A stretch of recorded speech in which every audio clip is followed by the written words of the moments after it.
Welcome to What If Wednesday, the bi-weekly hypothetical exploration. The question this week is, what if Yu-Gi-Oh! Had deck masters? A more pressing question for many members of the audience might be, what are deck masters though?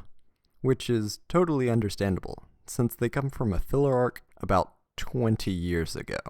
The concept is similar to the commander in the EDH and commander formats in Magic, where one monster is separate from the deck, conferring benefits while on the field or in the hypothetical deck master zone.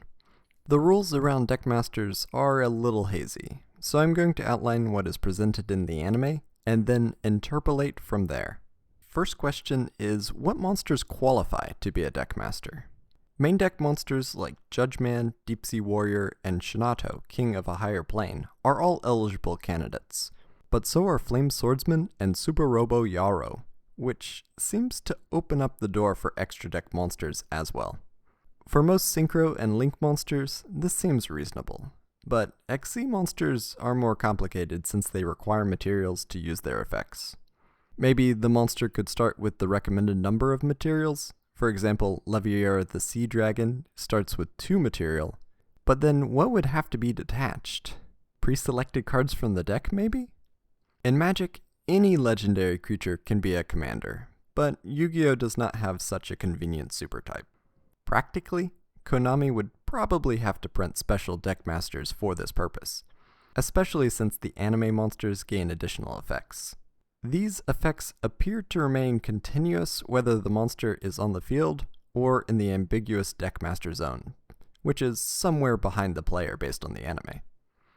Then, to address an elephant creeping into the room, this design space of starting with a persistent buff has been addressed with skill cards in Duel Links and Speed Duels, but deck masters could still make an appearance in the main game. Access to a monster which can be special summoned at any time is far more powerful than most skill cards though. Paying half your life points for Destrudo or a Hero Lives is quite a strong play in the main game. But imagine getting out a super ancient Deep Sea King Coelacanth for free. Of course, summoning the deckmaster is not without risk. If your deckmaster is destroyed, you lose the game. I'm not sure what happens when an effect sends the deckmaster to the graveyard, or if the monster is banished. I am assuming you would still lose the game in those cases, with the logic being that your avatar is dead, or worse, stranded in a different dimension. If the deckmaster is bounced to hand or shuffled into the deck, it might function like any other card. In Commander, you always have the option to send the commander back to the command zone whenever it would leave the field. And that might work with deckmasters too, when they're not being sent to the graveyard or banish zone. There are other circumstances in which the deckmaster can leave the field without resulting in a game loss. If the deckmaster is tributed by a card effect to special summon a monster or used as fusion material, then the new monster becomes the deckmaster. There is a little cheating in the anime with a deal with Dark Ruler, but that is par for the course. Expanding a bit, I think that when tributing the deckmaster for a tribute or ritual summon, the new monster would also be treated as the deckmaster. This should also apply to the deckmaster being used as Synchro, Xyz, or Link material, based on how fusion materials were ruled. Interestingly enough, it seems that fusion monsters might be able to inherit the deckmaster abilities from their materials, like with the Blue Eyes Ultimate Dragon being able to attack the turn it's summoned. I wonder if this would apply to other summoning methods as well. It might be cool to have a mechanic similar to Mutate, where you can just keep stacking up a lot of effects on a big boss monster.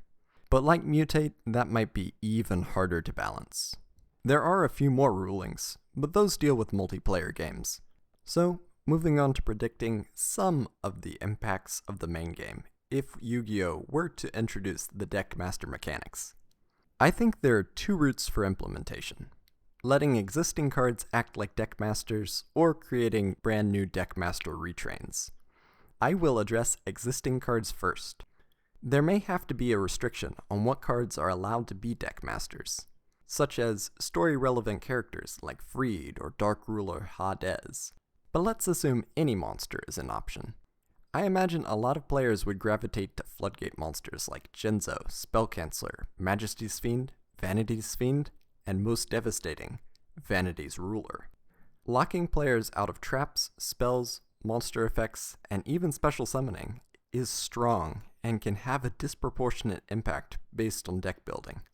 But Vanity's Ruler in particular could be game-breaking because of the asymmetric special summoning restriction, although the monster itself cannot be special summoned, which might raise new problems. The fact that the Deckmaster cannot be interacted with until it is special summoned is scary too. But I suppose that the opponent's Deckmaster, with either a continuous or activated effect, might make for interesting rock, paper, scissors scenarios, where Majesty's Ruler gets hard countered by Brain Golem. I don't think the game is currently equipped to self-balance with such strong control monsters already printed, so I anticipate cards will be banned. If not in general, perhaps just being banned as Deckmasters. The other direction I think Duelist will take Deckmasters is Combolicious. I already mentioned Super Ancient Deep Sea King Coelacanth, which contributes to quite a few FTK strategies, but there are so many cards which have cool or broken effects, but are just too difficult to get out to be impactful. Personally, I think lower power monsters like Free and Hades would be a lot of fun, and I plan on having them as Deckmasters for a Highlander Goat feature match one day. But I recognize that the implementation of Deckmasters would have huge ripples in the competitive game, so maybe printing a new class of cards would be the better choice. There are benefits to creating completely new Deckmasters, with the most obvious one being able to rein in the power level a bit. Of course, weaker effects closer to the power level of skill cards are an option, but what might be a more interesting solution is to have a deck building constraint or two imposed on the Duelist for electing to run a Deckmaster. In Magic, this is in the form of color identity, where you can only run cards whose colors match the commander. If Gristlebrand is your commander, you can only play black and colorless cards. Or, with Coma, only mono blue, mono green, Simic, or colorless cards in your deck. Yu-Gi-Oh! Does have attribute and type, and it might be interesting to see an all-fire deck, or machines only, or nothing but light fairies. But there are other avenues which we could pursue.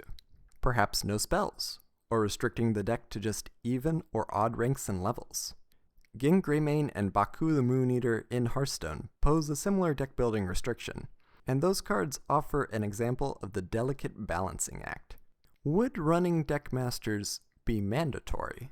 Not necessarily mandated by a master rule, but by the implementation of the mechanic causing such a power spike in the metagame, necessitating Duelists to run them or be left behind. Gin and Baku were great, so great they had to be retired to the Hall of Fame, but they were not ubiquitous. Other decks which did not run either card still saw substantial competitive success, indicating that the benefit they offered was not always worth the deck building constraint. It is definitely a difficult idea to balance, because just having a free +1 available to the player is pretty broken. For example, we can look at the original companion mechanic in Magic, which had to be changed to costing 3 mana just to add the card to hand, which is admittedly still a better rate than Vampiric or Grim Tutor. Then, you still had to pay the casting cost for your companion. Yu-Gi-Oh! Lacks a mana-like resource system, but Deckmasters ignore another tenet of the game, which is used to balance more powerful monsters. That being the idea of consolidating on-field resources into a bigger threat. Tribute summons or any non-pendulum extra deck summon has the same basic idea of using smaller monsters as material to bring out stronger monsters, which is completely ignored by the ability to special summon the Deckmaster at any time. It doesn't even deplete the once per turn normal summon. Maybe this could be balanced by removing the ability to special summon the monsters the turn you bring out the Deckmaster, but I am not going to go too deep into balancing solutions. Also on the subject of balance, that Achilles heel is pretty intimidating.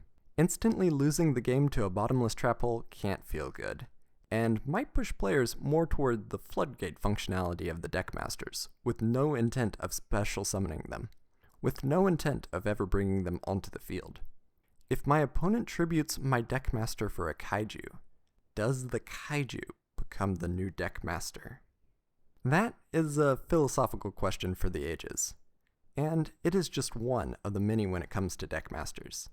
And this is the point where I want to hand it off to the audience to ponder and postulate on how the introduction of Deckmasters would affect the design space and the metagame.